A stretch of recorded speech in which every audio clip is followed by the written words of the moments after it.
Hello, friends. I'm DJ Lance Rock, and I have to say, Rock and Roll Grad School is awesome!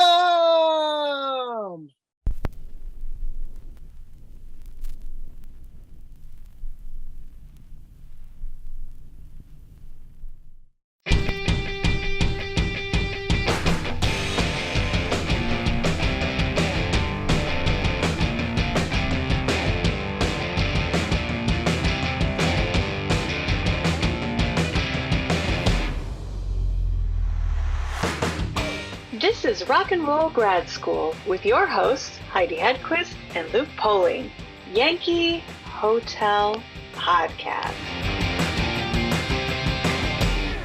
Hello, kiddies. We are going to have a real good time together. We are talking with songwriter, guitarist extraordinaire, Rob McNelley, who's played with everyone from Bob Seeger to Dolly Parton and a bunch of other folks. He's got a few singles out now. Very, very fun. Let's talk about what we need to talk about. I see a hat on your t-shirt. Could that possibly be the redheaded stranger? Yes. That's amazing. And I was glad this was what I selected Okay. at the end because he stole the show, man. Well, yes. He's like 92. He's so great. I mean, I saw him 20 years ago and he was great. He was And so great. the fact that he has Trigger there and get to see that thing in person is amazing. It was amazing. The red, white, and blue knit guitar strap. Yes, and he had the oh my gosh, what was it? Southern. What's the group that opened the whole show? Oh, was it Southern Ave or something like that? Yeah. Speaking of kind of gospel-y, they're awesome, and they came out and performed with them, and they were super fun. And he just like the whole, which we've had these conversations about when do you stand, when do you not stand, how do you stand? I always want to stand, and I never want to offend anybody, but I always want to stand. And because I want to rock out. Of course.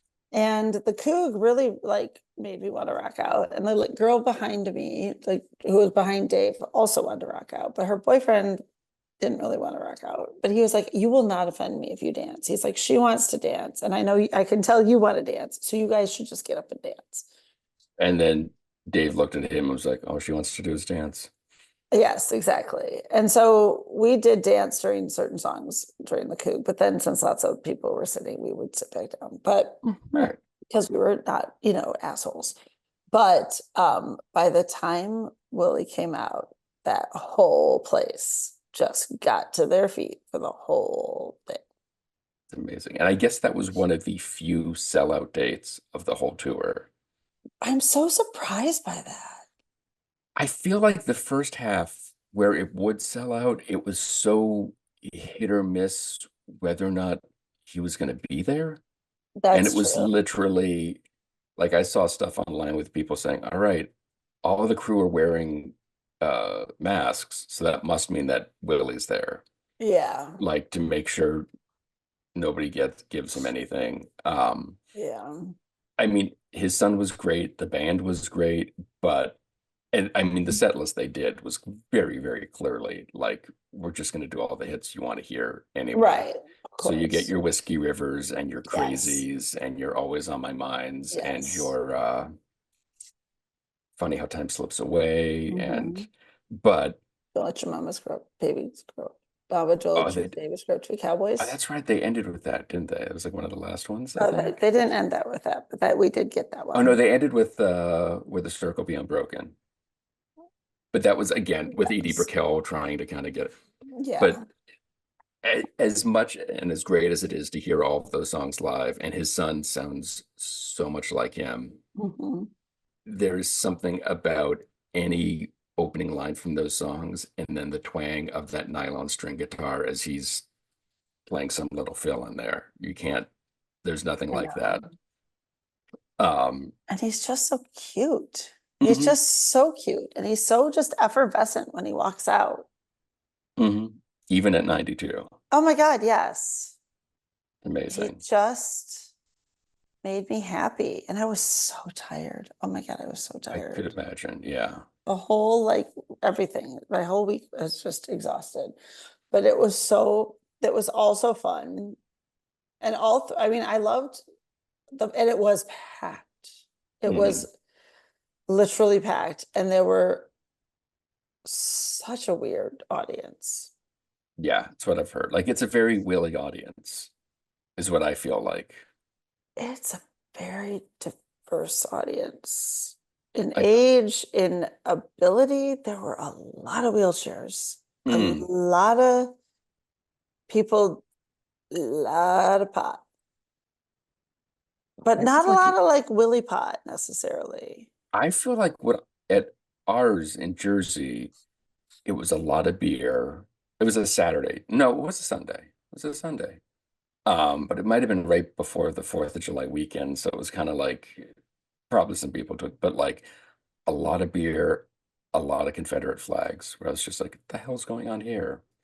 I didn't see any Confederate flags. And I mean, Oh, in our venue, like Pine Knob, that is in literally Kid Rock's backyard. Like it right, is. He lives like a mile from that venue. Well, when he was in Michigan right. anymore, but um he did not come hang out, but he would not really been well received by those Yeah. regions. But it Considering was an he has interesting, gotten in a lot of trouble for his comments on yeah, I'd say. Mr. Ritchie's bestie. Um, but let's go to the reason that I was so jealous to be missing last Yes. night. And I understand to AB, Dylan, and Willie Nelson is without fail, Bob is going to come up second. I No, I get that. loved Bob. I was very excited for the Bob show I saw. He has his own speed, his own pace, and he's going to do whatever he wants to do. I know, and I loved that. I think I really liked Bob more than, well, I think lots of people loved Bob, but I think it was the Bob, like I loved the Bob show I got to see, but I definitely got to see, like, it was odd given the like tenure of the evening, but I felt like I was at the Bob show that I would have seen with like Robert Plant and Alison Krauss in a normal world. Right. But I felt like there was a dude in front of me who was very baked. And he was I believe he actually was very sincere in what he was doing. However, it felt very like Formative. deliberate. Yeah. Yes. And I forced myself not to be annoyed by it because it was going to ruin everything I was trying to just be into and not. You should try to have somebody blow ashes in your face. Well, I'd But smoke anyway, in my face. yeah, okay. And he had That's just as bad. his like stringy hair and everything was like, he was just like putting his hand up and just like trying to act everything out. And he was like, felt like he was like trying to be like a hippie and a beatnik all at once. And yet, and his girlfriend, you could tell, was like, wanted to murder him. And then he'd wander off. And then she wouldn't know where he was. And then he'd come back and then he'd sit in the wrong row. But he was really into Bob. Like he was there for the whole thing, but he was really into Bob. And he was like praising to Bob and trying to like, and that was really kind of awful to me. But Bob was amazing. He never left the piano. Nope. Till the very, very end. They did the pose with the hand on the hip and just stood there. Did he do the hand on the hip? Or did he just stand there and make the rest of the band stand there with him? I guess he doesn't do that anymore. I think he just poses. But it really wasn't, it was so fast. It was like a very quick pose, quick little, like almost like a bow, and that was it. Yeah. Not a full bow. And he did not speak at all. Yeah. Just performing. Did he introduce Mickey Raphael at all? Or was it just here's a guy playing harmonica? The guy from Willie's band? Yeah. Yeah, he did introduce him, and that was it. Yeah. it's weird. There are nights when he just after every song is a why thank you, and then right on to the Mhm. next thing, and then there are other nights when it's just like he's going to come up and play a few with us. When I saw them, he only played Simple Twist of Fate with them. He didn't stay for Ballad of a Thin Man, Yeah, he stayed. which it's not my favorite Bob Dylan song to No. end with it. Um, so, but I guess Thursday or Friday was the first time that in literally 15 years that Dylan played All Along the Watchtower. Oh, really? And so everybody thought it was this huge FU to Mellencamp for playing it right before. Uh-huh. And then when they did the same thing the next two nights, the feeling is like, I guess it's not. It's like you Yeah. must be cool with it. Well, and the way uh I think he must, because then like and when Mellencamp came out, he said like you're gonna hear him in a little bit or something. Like he said he like Oh, gave homage to him right away. mm. And he only played like Mellencamp only played a little bit of it. Oh, interesting. It's just a little tiny bit. But just the sound that he's got now, it takes a little bit to like attune to it and Mm-hmm. like his phrasing and everything. But once Mm-hmm. you're there, I really have enjoyed listening to the tapes all summer. Mm-hmm. I mean, Little Queenie, I love the Chuck Berry one, Mm-hmm. and Keltner with the Aviators just hanging out in the back. I know. Amazing. And Stella Blue is amazing. Mm-hmm. It was it was good. It was really good. I thought Dave was getting like very like he really liked Dylan. I was getting mad at them because we went to get food. Like it was a good show because they knew their audience because they were very specifically on the website tell you exactly when each band starts, Yep. which nobody ever does. They were Nope. very specific. And and they were running early. Like, Wow. yeah, like Coog ended a little bit early.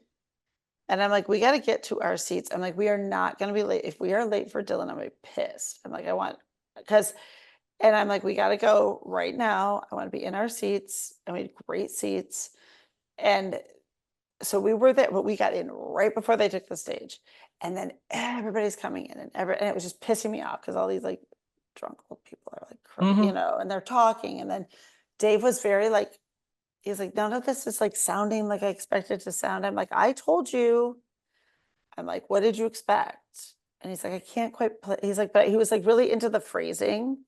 Like he was Yeah. really excited about it. And he was like, okay, now I've like got it in my head that I'm like, I feel like I'm in like a jazz club and I'm very like I'm like, well, that's just go with it. Just go with it. He goes, and I'm like piecing it all together. And then he was kind of into it.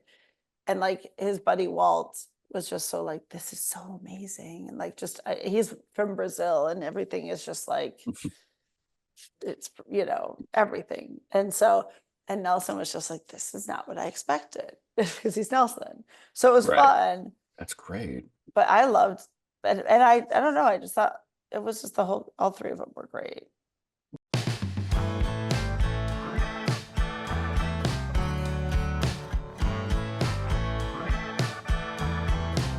Well, it creeps up on you while you're sleeping. You awake to a world that has changed, and you can't control it. They already sold it. Carry on. Yeah. There is a sound that comes through that I hope you hope you take this as a compliment. Okay. It sounds very kind of Laurel Canyon. I get a lot of Yeah. Eagles and Jackson Brown vibe from it. Yeah. Was Yeah. that what you were going for? Not necessarily, but I definitely like all that stuff. I came up, listening to a lot of things like that. Yeah. I mean, that's definitely an element. Mhm.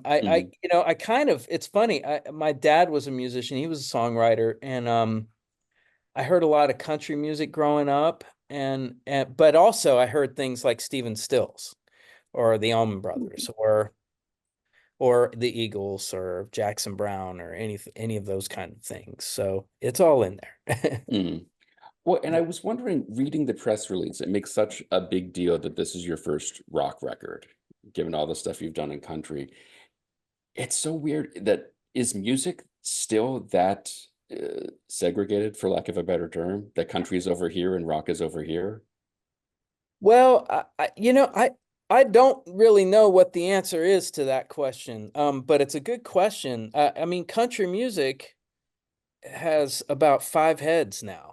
I Mhm. mean, there's traditional, there's a resurgence of sort of a 90s country thing that's coming back. There's the whole Americana blurred lines between that and country music, and then there's total pop country music, and then there's the bro country, rock sounding country. I mean, it's in my opinion, and looking at this closely and working on a bunch of it, country music is hugely popular right now.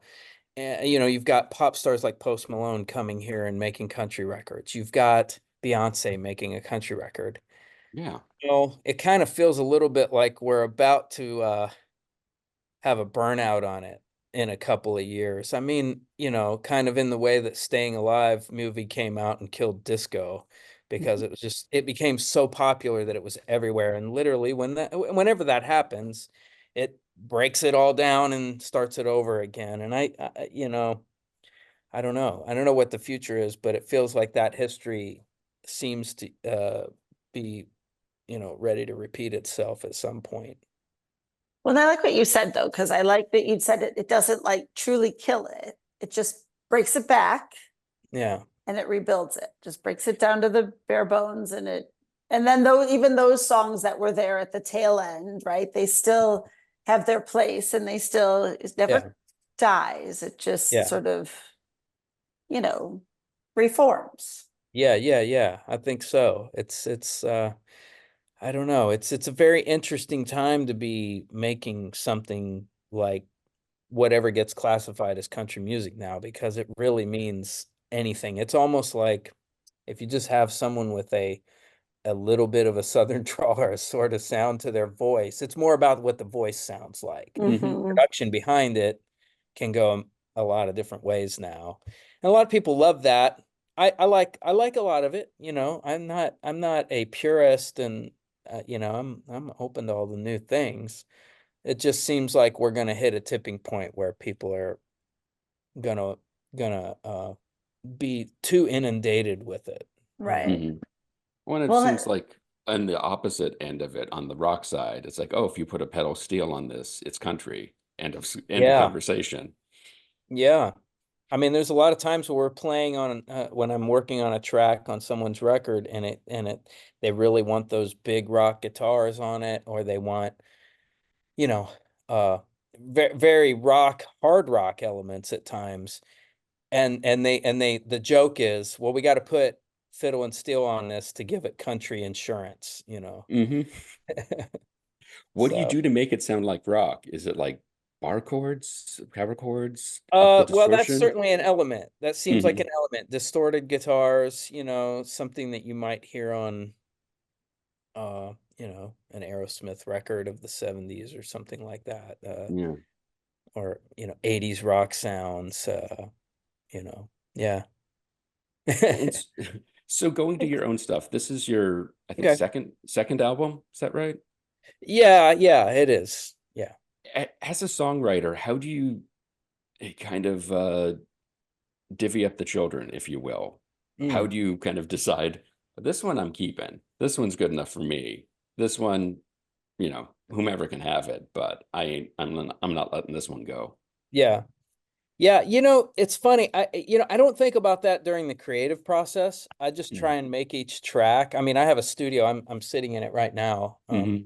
No, I'm coveting So those organs or keyboards in the corner oh there. yeah. Yeah, There's yeah. where are they? Back there in the back. Yep. Yeah. Yeah. Looks Yeah. nice. Thanks. Yeah, you know, it's funny. I don't second guess anything when I'm moonlighting for myself, you know, when I'm making my off time hours my fun, you know.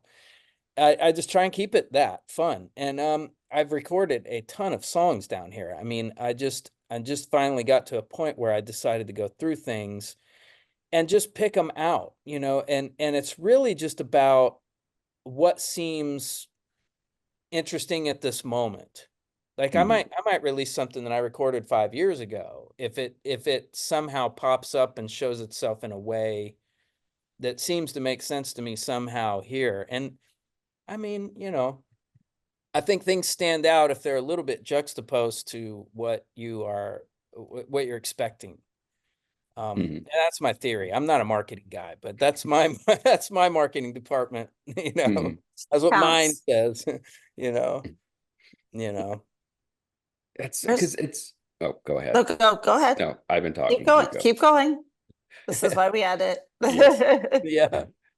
But it's interesting because, you know, so you're not putting these records together as not a unified statement, or do these songs sort of, like you said, if they pop up from 5 days ago or 5 years ago, are you kind of going, there's something about these that click together in a way that tell a bigger story, that have a bigger theme that maybe I've been trying to talk about for a while and didn't realize it? Absolutely. You know, I think that's well, okay, like the Stones always recorded stuff. They're always recording things. And we know like albums like Let It Bleed as that record, but really they were recording all this stuff like maybe on the Beggars Banquet sessions, Right. or you know, as their career went on. I mean, like when they did when Start Me Up, when the rest of the world heard it, they recorded that back in 75 or something like that, or 4. And Keith had no recollection of it, I'm guaranteeing. Right. That, yeah, he didn't of that version. It was the only time they recorded a rock version because all the other versions were reggae. They I were was just trying to saying, make yeah. reggae. It's Mhm. crazy. Right. But that's kind of how, you know, reading about how those records get made and then put together later, you know, things just go into the vault, and then you start carving away at it or listening through to things, and then all of a sudden there's this cohesive sort of songs that kind of go together, you know. I think that's part of the fun of it, you know. Is that how you normally work, where you're, you know, just letting the song be what it's going to be and then letting it kind of sit and marinate and look at it later? You Yes, just kind of yes. follow the muse. Yeah. I don't ever want to try and make something. It Mhm. feels like when you're trying to make something, that's what it ends up sounding like. A lot of times it's very hard to make it not sound like it was forced in some way, or there's some elements there. I mean, a lot of the music I work on that's designed for, you know, commercial success, you know, like that's the biggest goal of. Mhm. Sometimes that can get in the way of the creative process because they start editing things, they start chopping things up because they're worried about something silly like this has to be 3 minutes long and it's 3 minutes and 20 seconds. How can we shave 20 seconds? And you start surgically cutting things out, and then you stand back and listen to it, and that's what it sounds like. Now, these things become successful too, you know, because they've got the money to push it or whatever. But as a listener and a fan of music, it's not always the most musical thing. I mean, I grew up being okay with long songs. We had long songs all the time on the radio. Mhm. That were massive hit songs, you know. Right. Well, and given the fact again that it's your first or it's your first rock record, and Yeah. this is the angle that everyone's pushing. I'm assuming you didn't write these. It doesn't sound like you wrote these as this is my rock record I'm going to put over here. Or was it like this is my file of rock songs that I'm going to set aside? It was just I wanted to write this song today, and so that's what it is. Yeah, pretty much. I mean, these things just fall out, you know, and they take their form, you know. I don't try and manipulate it towards something more trendy or whatever. So not to throw anyone under the bus. No, let's throw them all under the Okay, bus. I know, Let's do it. seriously. But like, I just no matter what you made, it was going to Yeah. be, this is your first rock record, regardless of content. Is that what you're saying? Or do you just mute that pedal steel and fiddle on the final mix? No, whatever you've heard is the final thing. I mean, you know, and Mhm. I mean, I don't, it's funny. I mean, I work in country. It's kind of like if you worked at McDonald's all day, you wouldn't want to go home and eat a quarter pounder. True. Right. I mean, and it's been so long. I really miss FM radio. I miss that, Yeah. Um, and I know we can't go back. We're too far removed from that era. But there are a lot of young kids I know that they're all about that music, and they're all and sort of some of this is like inspired by hearing teenage kids, friends of mine or my girlfriend's son or whatever, listening to like something like the James Gang, and it's so cool to or whatever, Yeah. discovering these things for the first time. And then when they come and talk to you about it, they're blown away that you already know about it, Mhm. but I mean, they're really into all this, and they're finding all these deep cuts. They're not just because they weren't around when it was on the radio, so they don't know like what were the hits and what were not. They're just listening to it as these are cool songs, Right. Mhm. and they're really into it. And I just kind of have this feeling that somewhere along the way, this will come back around and have a little movement or a moment, whatever, and that's not why I'm doing what I'm doing, but hopefully if people are listening to this kind of stuff at whatever point they stumble across me, they'll like what I do too, But I think you're right. And I think those sounds like what you're talking about, and like even what Luke was alluding to, that Echo Canyon sound, like, and Laurel Canyon, excuse me, Yeah. is like what is, it's timeless. I think so.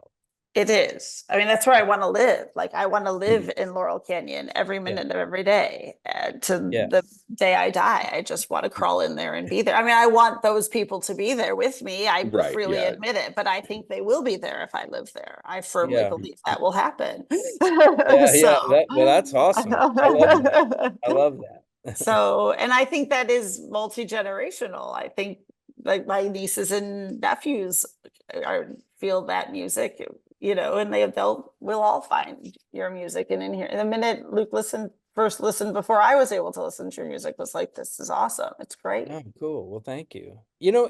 A good song is a good song. Right. It doesn't Mhm. matter when it came out. Exactly. I mean, if you think about like Louis Armstrong, I should say, Wonderful World, I mean, that's Oh, never yeah. I going to mean, be a terrible song. That's never no, going to be uninteresting to listen to. It's right. uh, it's It's so never good gonna in not so many make you ways. cry, right? Right. Mhm. Yeah, I mean, then we can list a million songs like that that stand the test of time and keep coming back you know, I mean, I'm not comparing myself to those things, but it's definitely like what I'd rather shoot for than what can I do that will make me a lot of money, Right. Mhm. It's just not how music goes for No, me. Well, not if you're doing it for the right reasons. I hope so. Yeah, I think so. You know. and given your sort of quote unquote day job with the artists you've worked with in the past, they have all had one or two hits to their name, to say the least. Yeah. Yeah. Uh, Every now and again. Yeah. when you're working on those records with them, when you're playing on them, do you know in the moment when you hear something where you're like, oh, that's going to connect with people? Or does it always surprise you what's the thing that gets through? Yeah, there have been, it goes both ways, but I Mhm. will say that, yeah, there have been a lot of instances where everybody in the room absolutely knows this is going to be a smash hit. And usually it comes in the door a little bit with that excitement, like the label heads and the A&R people are all really behind this song. When they book the session, they're like, okay, we're gonna get 4 songs today, but this is the one we really want to anchor around. A lot of times it's that, but a lot of times there's huge surprises, like songs that are sleepers, and then after we kind of get in there and get creative with it and start changing things around or rearranging it or bringing it to life, a lot of times that one comes out of nowhere, and when the label hears it, they're like, wow, we thought this was going to be the single, but this song is, everybody's freaking out about this, you know. That's, we didn't see that coming. And then a lot of times they put like the song that I completely forgot about, that's so middle of the road, that like is such a nothing burger out. And I'll get tagged on social media, hey, this is number one, you know, or whatever. And I'm like, what song is that? And I go listen to it, and I'm like, I can't even believe that. Okay, well, that's what's up there this week, I guess. Have you done it so much that you don't remember doing sessions? Because I always hear stories of Yeah. like the Wrecking Crew and those folks who are like, is that me? Yeah, I do. It's embarrassing because it usually you usually come up to that moment of that instance when you run into somebody that you did a session for and you don't even remember anything about the session. It was just something that happened at 2 o'clock on 8 months ago, you know, and you moved on and played a million other songs and haven't seen any of those people again. And you know, but session players get really good at never committing to it's kind of like when you meet somebody and you can't remember their name, you just have all these techniques for not exposing yourself. You develop that. Yeah. You know, like, oh, hey man, how's it going? You can tell by the tone of their voice that we've worked together before. And you kind of go, hey man, what's up? Hey. Like, ah, good to see you again. You know, And how'd how that stuff much? come out? Yeah. You know? Right. It's great. I knew it would be. Yeah. No doubt. No doubt in my mind. Gotta do it Yeah. again sometime. Right. And you go through your Rolodex of memories there until you kind of it does come back to you eventually if you talk to him for a couple minutes, but oof, it's tricky. How much of a heads up do they give you? Because, like, again, the only kind of session musicians that I'm really familiar with is the story of the Wrecking Crew, obviously. Yeah.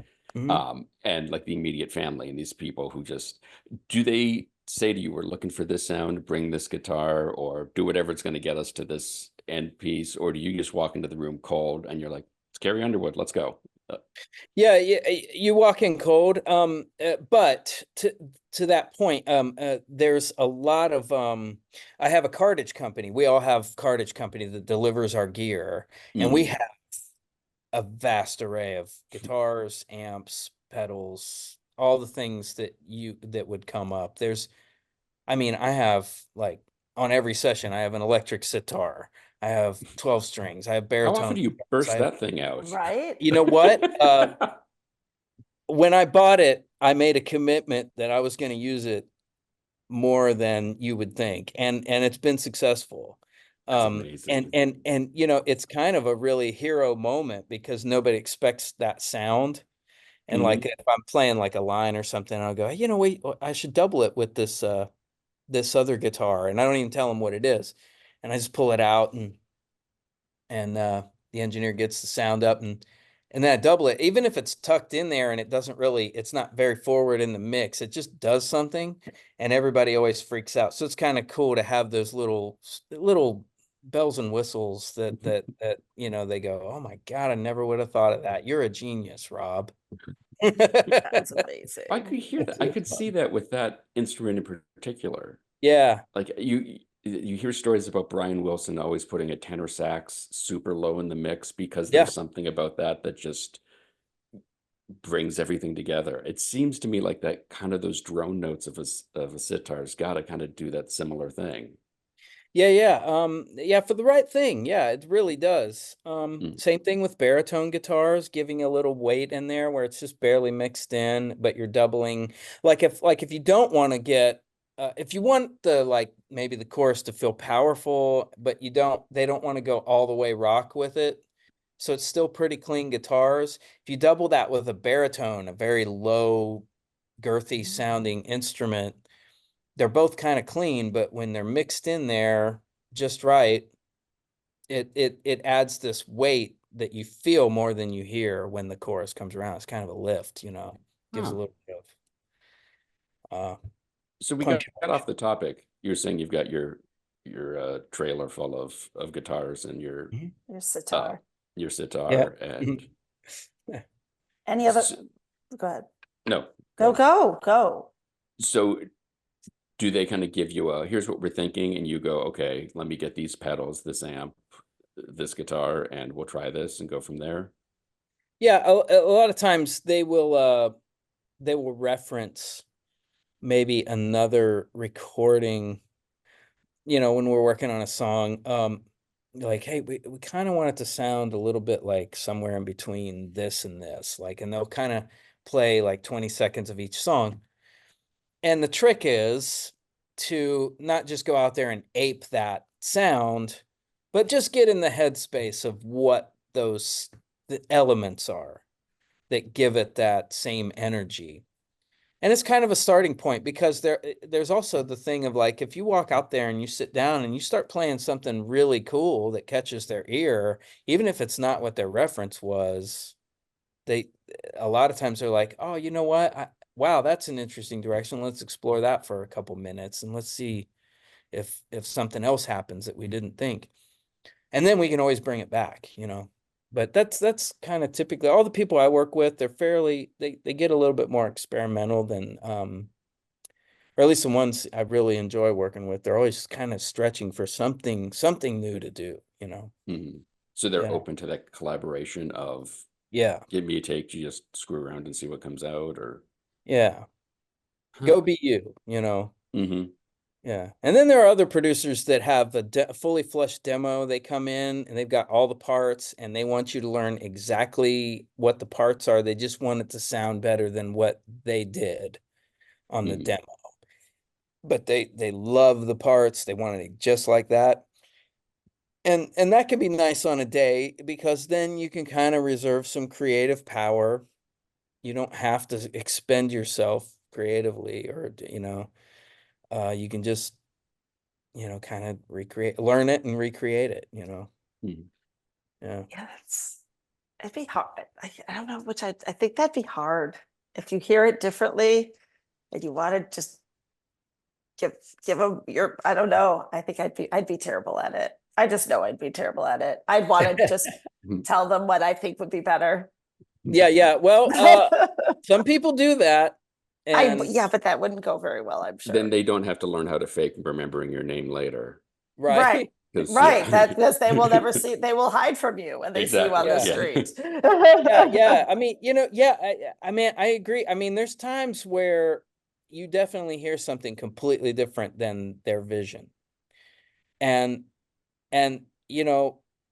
you just have to read the room and Right. have a like, really, what can the relationship you have with this person hold? Right. Like what's Mhm. in it for Because the long game? if you've worked with somebody for excuse me, if you worked with somebody for a long time and you've had successful results with them, over time they become very open to, like, a wild Sure. idea, and that's really the best thing, Yeah. because then it's true collaboration. You're giving them exactly what they want, but then you go, hey, I'm hearing this other thing over here, and you do this thing, and they let you kind of run with it a little bit. I love that. Yeah. With That's your fun. songs, are you open to that kind of, like, Yeah. letting other people in on it, or are you very precious on, this is No, my thing? the people that I hire to the people that I use on my recordings are some of my oldest friends that are also session musicians, and are very what session playing has taught me is that you really want to hire and assemble the cast of characters that you trust. Mhm. And you are relying on them to take it somewhere different, a little bit different. And because you can always go, yeah, I don't really like that, or that's not what I'm hearing, or that's not going to work with what I'm going to do later on this that you're not hearing yet. Whatever, you can always pull it back. But usually the first hour that we're working on a song, whether it's on my stuff or on someone else's record, there's just stuff flying all over the place. it can kind of sound a little bit chaotic and terrible if somebody walks into the room, cold, that isn't a musician. But then all of a sudden, that's when people are trying things, and even in the mid song, changing sounds drastically from one chorus to the next or whatever.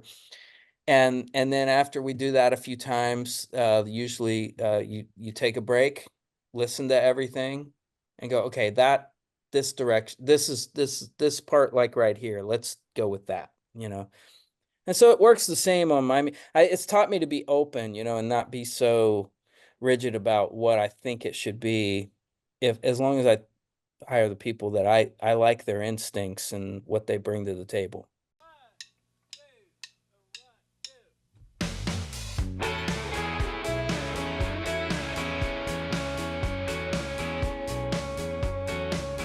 For more information on Rob McNelley, you can follow him on Instagram, where he is at @RMcNelley. Rock and Roll Grad School is produced by the Professional Production Company. Please be sure to rate and review us on Apple Podcasts, because your impassioned review is just as honest as us standing backstage waiting to come back on for the encore. For more information, you can check out our website, rockandrollgradschool.com, and like everyone else, we're on Facebook, Twitter, and Instagram. Today's show was recorded and produced by Heidi Hedquist and myself from our world headquarters located on the second floor of the professional office building, centrally located downtown. Our reluctant executive producers are John Sauvé and Sandy Stone. Our willing executive producers are Rachel Allen and Randy Jeanette. Our intern is Zach Jackson. This one's for Philippe. Thanks for joining us. Good night, drive safe. May all your favorite bands stay together.